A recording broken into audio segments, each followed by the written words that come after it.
Marker behalten.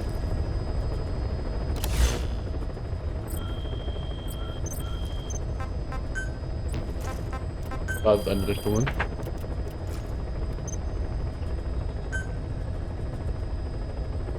Reicht immer noch nicht.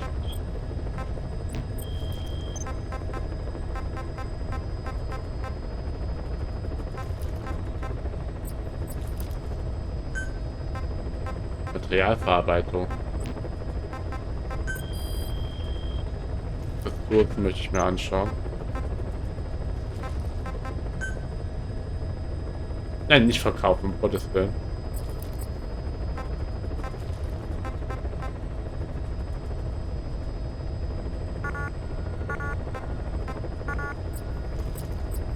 Fahrzeuge.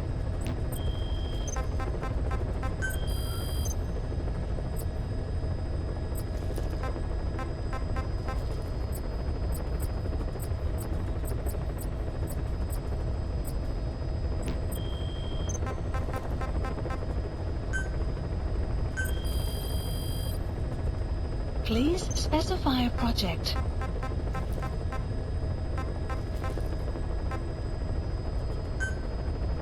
Filme und Mördern. Ja, nehme ich auf jeden Fall.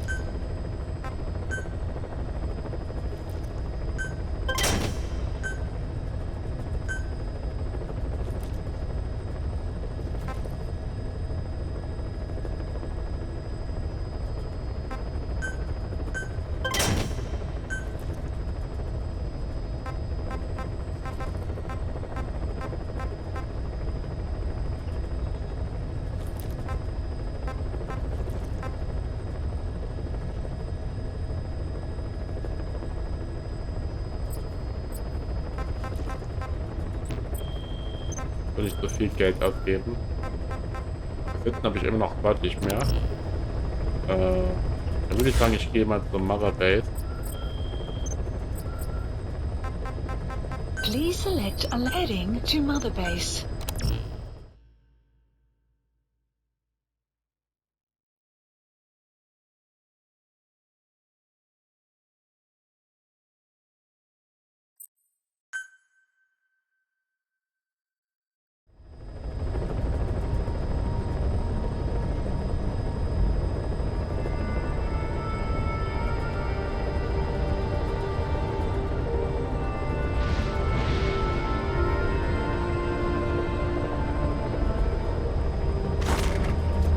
Wenn ich wirklich bin der Mother Base? Ja, bin ich.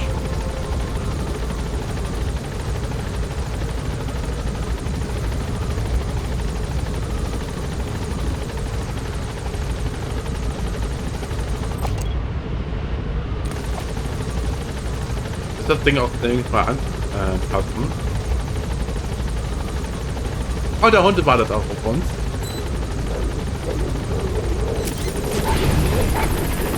Ja.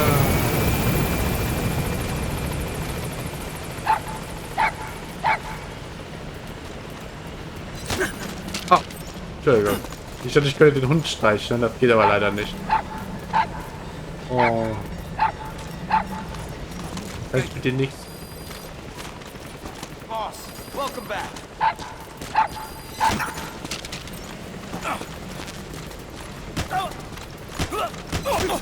Boss. Thank you, boss. Ach so, ich kann ihn, glaube ich, knüppeln. Thanks for that, boss. Rat dich erhöht. Hallo. Thanks, boss.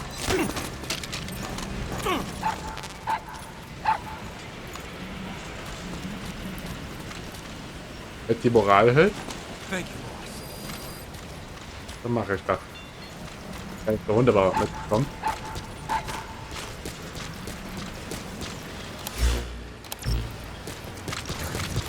Ich schiebe mal ein paar Kassetten an.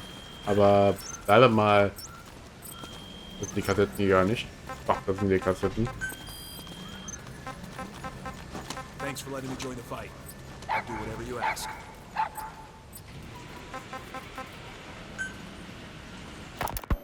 This war. The Kremlin never expected to have this much trouble against the Mujahideen. Afghanistan is a tribal society. Tradition demands that its people stand up to any outsiders who set foot on their land.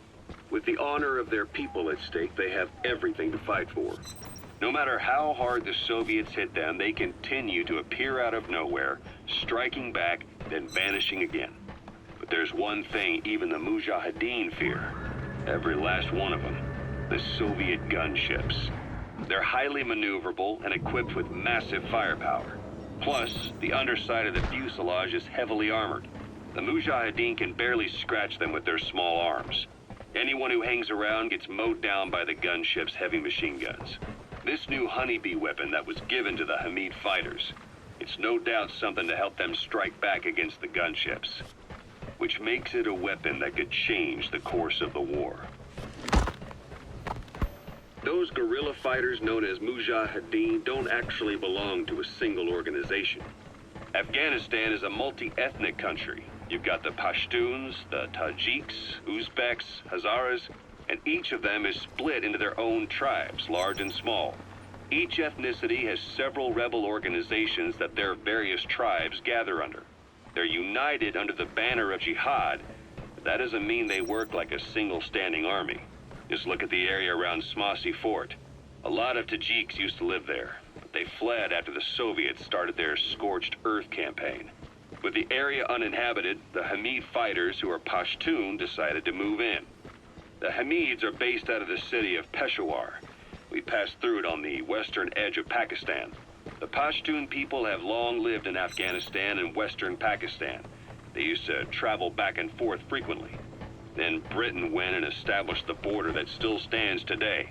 The Hamid fighters get generous support from the Pakistani government. The government wants to use them to secure influence over Afghanistan. Their liaison with the Hamids is Inter-Services Intelligence, and behind the ISI, you have the CIA.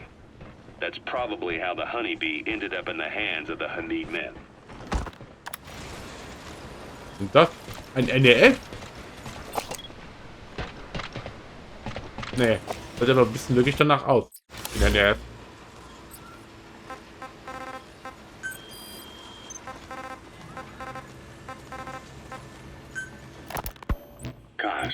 What about the unit that attacked us in the mist? You knew something about them. That wasn't my first run-in. Embleme. Embleme ist ein persönliches Abzeichen des Spiels. Rechten Schulter sowie auf der rechten Seite des Unterstützungshubschrauber und auf den Wänden der Waffe erscheint. Luftkommandokontrolle haben Sie die Möglichkeit, das anzufassen. Es gibt verschiedene Arten von Möglichkeiten, die zum Anpassen der Embleme benötigten teilzuhalten. Zum Beispiel, indem Sie Wildtiere fangen, Ausposten und Wachposten einnehmen, alle Aufgaben eine Mission erfüllen oder Missionen mit dem Rang S abschließen. It happened right before I was captured by the Soviets. We were on the zero line that day, the Afghan side. On our way back from training the Mujahideen at a mountain camp in Kunar province. There's a lot of that work in Afghanistan. Most PFs shy away from it because it draws too much attention. But for us, that was the whole point. The job itself went great. We just had to make it back to a tribal area in Pakistan. But all of a sudden, visibility got real bad. It was no sandstorm.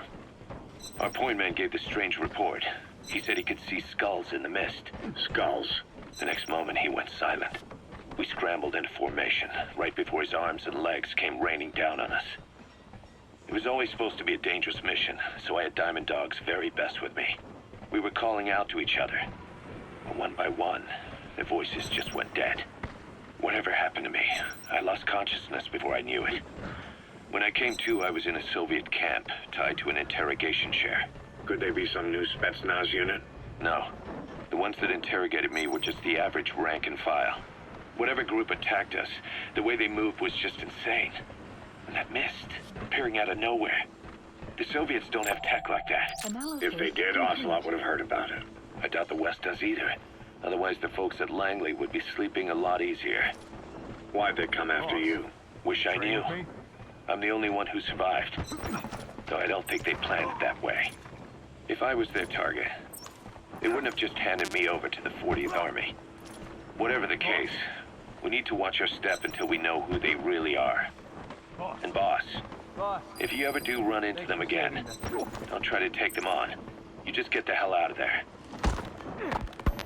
When I first started dealing with Zero, with Cypher, it was a somewhat parasitic relationship, though a mutually beneficial one. Cypher had no army of their own, so they wanted us. They wanted our strength. They approached me as a potential business partner, Okay. but they had other motives. Cypher coaxed us into Central America, into that US-Soviet proxy war, to fuel Mother Base's growth. Once we were big enough, they'd force us to join them. That was the plan. That's why they had Paz, still Zeke. Right. And if we refused, she would use Zeke to fire a nuke from Mother Base. The world would consider us a liability, and countries would unite to destroy us. We stopped the launch. And yet they still took us down, through that fake inspection they orchestrated to cover up their sabotage. That power Cypher wanted. We don't have it anymore. So why are they still after you? Is it just the fear of leaving you alive? I don't know. Was Zero really... All I know is the man I knew wouldn't want this. What do you mean? We have to consider that it might not be Zero we're dealing with. We know virtually nothing about Cypher anymore. How big they've gotten, what they want, or even who they really are. The new Mother Base started out as a test drilling rig operated by a mineral resources supplier, but their project fell through. The Seychelles government was happy to hand the place over to us. It was just scrap on stilts. So with a few dummy construction companies set up as fronts, we started renovating the half-finished rig. From the outside, it looked like the project was back on rails. Kaz, you... What? I see what you're doing. Recreating the Mother Base we had 9 years ago. Only this time. That's right. The Mother Base Cypher thought they destroyed will return from the grave to kill them. We'll prove to the world that we were the victors. And if we lose again? They can't fool us the same way twice. Now our enemies are in plain sight. And when our organization gets too big, we split it across companies. Any company that draws attention gets liquidated, and its capital is back-channeled into a new company. Most PFs are small-time operations anyway. And in this business, the minnows go bankrupt all the time. We've never aroused suspicion. Plus, we have Hewick. Hewick? Human Exploitation Company. It's a business specializing in intel gathering. Think of it as a civilian intelligence agency. Cause that's... Remember what they were trying to accomplish at the prison facility in Cuba? That gave me the idea. We dispatch moles into conflict zones around the world, and each sets up an intel network on site. Then they stay in place to give us stable points of contact when other nations intervene in the conflicts. Hewick's strength is that it has a cutout at each level. You get your job from one guy, then you hand it off to another. No one has direct access. It's a perfect black box. Hewick members also work their way into the superpowers intelligence agencies to make sure Diamond Dogs gets work. We have those countries by the balls. That's our deterrent when we need it. Networking? In the intelligence community? Sure, that's how we've grown this far. And when you go out on missions, intel from Hewick will be there to back you up. But despite all that, Cypher has its eyes on us. The only reason I'm not dead is that they needed to know where you were. Figured if you woke up, I'd go straight to you. That's why you made that ruckus at the Zero line. Yeah, to make their own surveillance work against them. I think it took some of the heat off Cyprus. Kaz. Then I just had to wait for you to save me. And I've gotten used to waiting. Kaz. That's not all. It was a good chance to scout the market. And with the West wanting the Soviets out of Afghanistan, their agencies are bursting at the seams with funding. Boss, let's start by building up our Afghan presence. Why put Mother Base in the Seychelles? We're at the center of the world here. We're all the way out in the Indian Ocean. Come on. Lebanon, Sri Lanka, East Timor, and Africa. From here, our reach extends to conflict zones the world over, including Afghanistan, of course. So it's prime real estate for a mercenary. Exactly. Latin America isn't as close as I'd like, but we have Amanda and her people to help in that department. And besides, the Seychelles government owes us a favor. Owes us? The Seychelles has strong ties to the east, which the West wanted to shake up. It came to a head 3 years ago, in an attempted coup. It was a force of South African mercenaries, with U.S. backing behind the scenes. They were only platoon size. But South Africa is home to some heavy PFs. Too much for the Seychelles to handle. In the end, they accepted help from the Tanzanian army and quelled the coup. We set up the deal and handled on-site tactical instruction. That led to some training work for the Seychelles military. And when we put down a mutiny within their forces, well, we made a lot of people happy. They don't pay us. They just let us have a piece of their offshore territory on the promise we'll come running if something else happens. So we're bodyguards, too. It's a good setup. We can only take Mother Base so far here. We'll have to find somewhere else when this place starts getting big. Aren't you being a little hasty? Nothing hasty about it. You're back with us now. So, Kaz, the ship that took us from Cyprus, it used to be a whaler. Yeah, a Japanese vessel. How was the voyage? It was... stimulating. Well, she was part of a whaling fleet up until a few years ago. Her displacement isn't anything to write home about, but she can really move. She still had plenty of life left in her, but then the work dried up. Global opposition to whaling has been mounting for years. Is that right? The push to ban it has been gaining traction for a little over a decade. Individual species came under protection as the years went on. And then 2 years ago, the IWC adopted a moratorium on commercial whaling. Several countries, including Japan, fought it to the bitter end. But eventually, most whaling companies had no choice but to throw in the towel. You ever tried whale snake? Can't say that I have. When I was a kid in Japan, practically everybody ate it. That good, huh? The country was poor in those days, and whale was cheap. International opinions changed since then. In any case, that's why we were able to get a bargain price on the ship. Of course, we did end up spending 5 times the purchase price in modifications. We had to really work to fit in all the ESM and communications gear while keeping the whaler look intact. Right now, she's going around conducting SIGINT missions. In the future, we plan to use her as a communications relay base between you and Mother Base, and also as a chopper resupply vessel. Diamond dogs. The word diamond originally comes from the Greek adamas. It means indomitable, unyielding. Other words for the stones often mean eternal bond, fortitude, or purity. The same is true of the Star of Bethlehem flowers you laid on the boss's grave. They represent innocence, as well as chastity, yielding to no man while maintaining one's virtue. In other words, staying loyal to something. Ich höre noch die letzten Kassetten mir an, dabei die ich warte den Stream.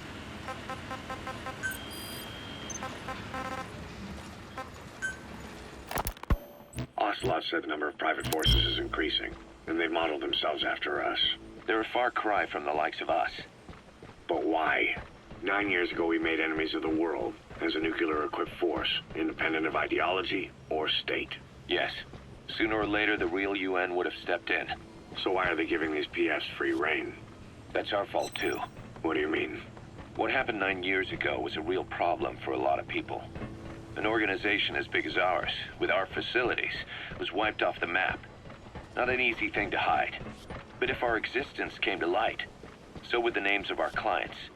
We had contracts all over, east and west, from superpowers to banana republics, the lot. Our clients denied all association with the likes of us. They had to make sure things didn't blow up on them. But at the same time, they missed us. They really missed us. The demand for armies for hire was as strong as ever. The international community turned a blind eye to what happened to us, despite still needing people who could do our jobs. History couldn't afford to lose us. As soon as we were gone, they needed a replacement. So private forces spread everywhere. And they're all just a phone call away. But still. I know. PFs are totally different from what we envisioned. Nation-states, revolutionaries, terrorists, they have a lot of clients, and Cypher is one of them. Cypher stays anonymous, but I know their work when I see it. In the eyes of those clients, the world's PFs are all just expendable pawns. The clients don't have to worry about losing their own men. Nobody knows they're involved, and PFs are cheap. In short, the world is chewing up soldiers and spitting them out. Even some of the old Mother Base's survivors are still working for PFs. Some guys created their own smaller forces. Others were taken on by emerging PFs. Everybody's gone their separate ways. But none of them are living their dream, because they're not fighting with you. Of course, I tried to headhunt as many of them as I could for diamond dogs. It was all a waste of time. They said they weren't interested without you to lead them, but now you're back. And everything's gonna change. We'll unite all private forces under you, transcending nations and economies. What is a nation? Just a patch of dirt. The bonds among us will surpass nations, and that's what'll put the world under our control. We'll establish a new kind of country, redefine the very concept of it. Even Cypher will be below us, an extraterritorial federation of military nations. The United States of Force. Once word of Big Boss's return starts traveling, that'll be our true deterrent against Cypher. In other words, no one will dare to come gunning for you. How do you figure? Cypher lacks a large-scale fighting force. PFs are the perfect tool for them. But those PFs revere you, the legendary Big Boss. If Cypher killed you now, they wouldn't take it lying down. Maybe they'd even go looking for revenge, but they definitely wouldn't keep doing Cypher's dirty work, even if it put their lives at stake. That's why it's no longer a benefit to Cypher to get rid of you. The very fact that you're alive is our greatest defense against Cypher. Nice to know. It'll buy us some time while we get back to full strength. Just keep in mind that what I'm saying is generalizing a lot. In practice, the PFs around the world don't know your face. Just declaring that you're Big Boss won't be enough to convince them. And if they see you as an enemy, they'll come at you with everything they've got. Some hero. That's why you need to bring them back to Mother Base. Show them on your terms that you really are the one and only Big Boss. Once you've proven that, they won't hesitate to join us.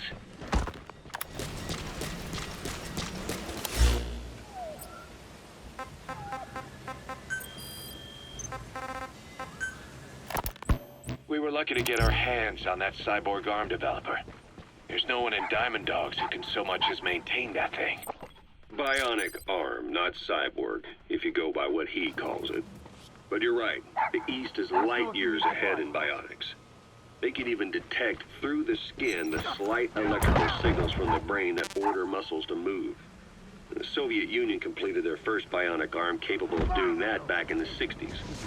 Although I guess that news didn't really reach the West. No kidding. Zadornov's was the only one I ever saw. Quite a shock to see it for the first time. And it was no mean feat to get hold of Snake's arm. I couldn't... We were lucky to get our hands on that cyborg arm developer.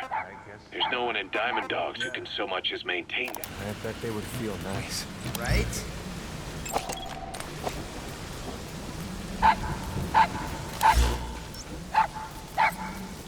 Wenn du nicht alt nachgeschaut kann. Thing. Bionic arm, not cyborg, if you go by what he calls it. But you're right, the East is light years ahead in bionics. They can even detect through the skin the slight electrical signals from the brain that order muscles to move. The Soviet Union completed their first bionic arm capable of doing that back in the 60s. Well, I guess that news didn't really reach the West. No kidding. Zadornov's was the only one I ever saw. Quite a shock to see it for the first time. And it was no mean feat to get hold of Snake's arm. I couldn't get one for you at the time, but you know, now... Forget it. I've no intention of relying on bionics. Right now I need to keep the pain fresh in my mind. Well, it's your decision. But don't you find it... inconvenient? Not a bit. But the phantom pain, it never lets up. You know how many men I saw die that day. There's nothing we can do to bring them back.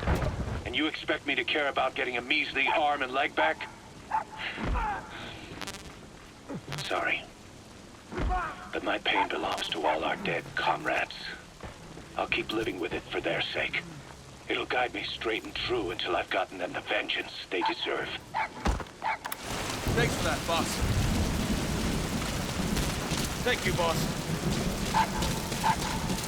Boss!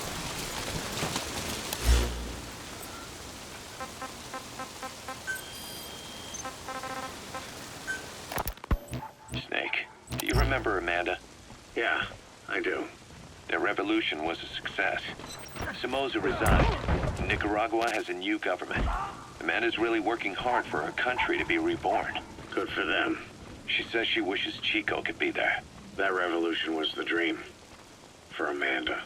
For Chico. and their father. That chopper was no place for Chico to die. I'd like to at least think history will remember his part in the revolution.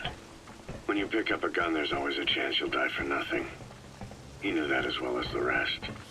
Now that he's gone, it's up to the rest of us to decide what it was all worth. If we don't, there's nothing to prove that Chico ever lived at all. We're his mark on the world. Amanda told us that Strangelove contacted her after the revolutionaries came to power in Nicaragua. Strangelove, the AI researcher from Mother Base? I remember her. We'd lost touch with her, until Amanda heard from her out of the blue. She told Amanda she wanted to salvage Peace Walker's drive parts or something from the bottom of Lake Nicaragua. Amanda passed the request on to her friends in the new administration. She's a national hero now, after all. So Strangelove got a Soviet military aircraft to transport something to somewhere. But apparently the cargo wasn't big enough to have been Peace Walker itself. So what was it? Who knows? We recovered Peace Walker's nuclear warhead ourselves 9 years ago. What could Strangelove have been after? Amanda said she didn't mention what her reason was or where she was headed. Nicaragua is a socialist state now. And with Amanda vouching for her, the government didn't feel the need to concern itself with the details. All Strangelove told Amanda was that she was going to continue her research, and that the rest was a secret. Right before the attack, Huey was in the control tower to prepare for the inspectors. He was with them when it all went down. The control tower collapsed with the rest of it strut. His body was never recovered. But he was the one who met the inspection party when they arrived. And he was the one who showed the nuclear inspectors to the tower. You remember the way it went. First he recommends we agree to the inspection. Then he gives them the okay without our permission. All the time acting as if he was doing us a favor. On top of that, he even had the guards disarmed that day. It would send the wrong message, he said. Whatever the angle, it all leads back to Huey. I curse my own stupidity for not realizing sooner. Huey escaped with that unit by chopper. I've been hunting him for 9 long years. The other reason I was operating around Afghanistan was to dig up his location. Huey's in Afghanistan? Yes, and I have a good idea where. Now we just wait for the right moment. This time, we'll be the ones using him. He's going to tell us who our guests really were that used a fake nuclear inspection to blast our home into the ocean.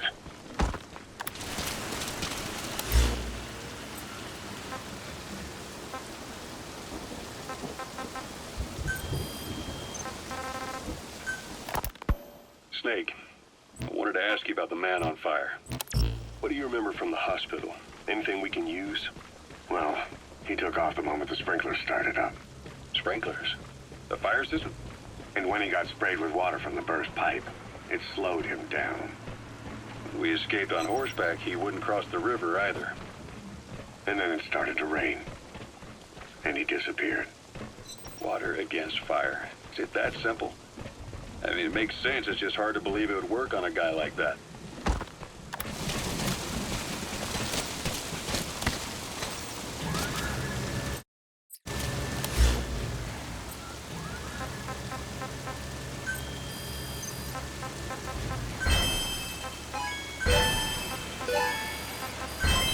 Development project has been added.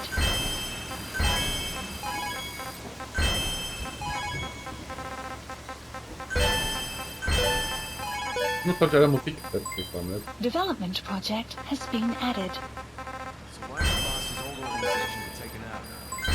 Development project has been added. You hear all kinds of stories. From what Commander Miller says, there's been 2 of them. They had this feud with the American covert intelligence agency, Cypher. Peace Walker incident. The boss built a merc outfit that fought alongside the Sandinistas. An army without a country. 5 mercs, 4 mercs. Something with no government holding the reins.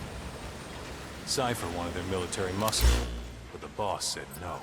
So they moved on the Caribbean base and massacred them. Huh. I hear ya.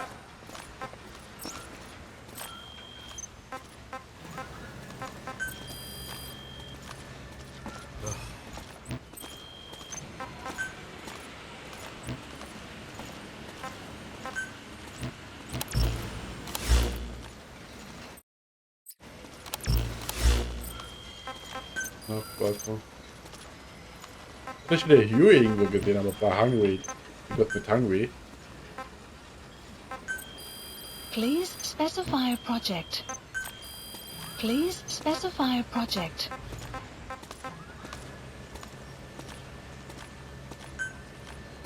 Boss, that puppy you saved, he's family now. Oh, das finde ich super.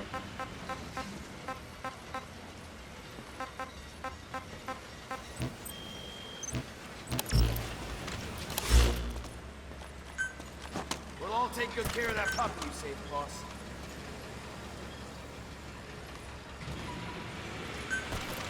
Oh, hab ich jetzt. Ich glaube, ich habe so viel Geld jetzt ausgegeben.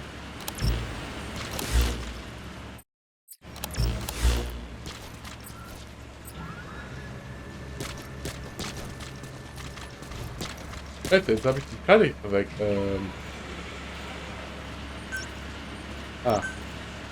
Verstehe.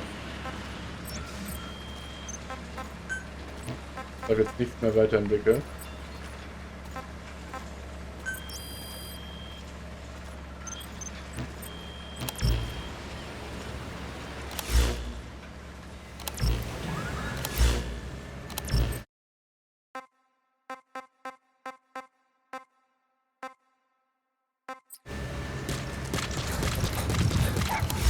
Schon mal den Helikopter schon mal. Please the landing zone confirmed. This is B-Quad. Arriving shortly at LZ. Und dann beende ich für heute den Stream.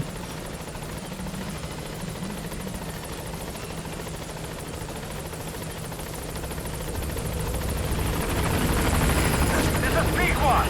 On station at LZ.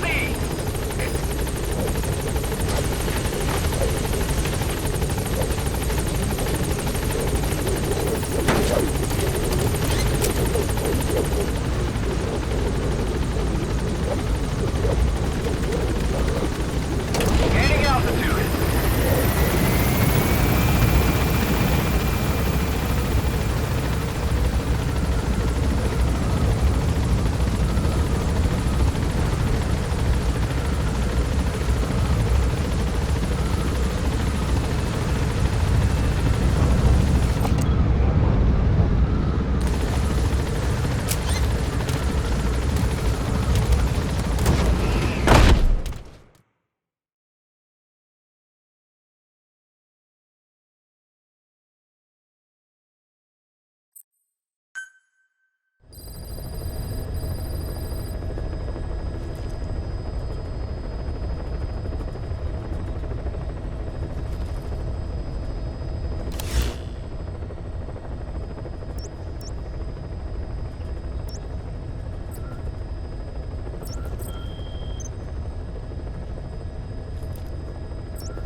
Ich mach, kann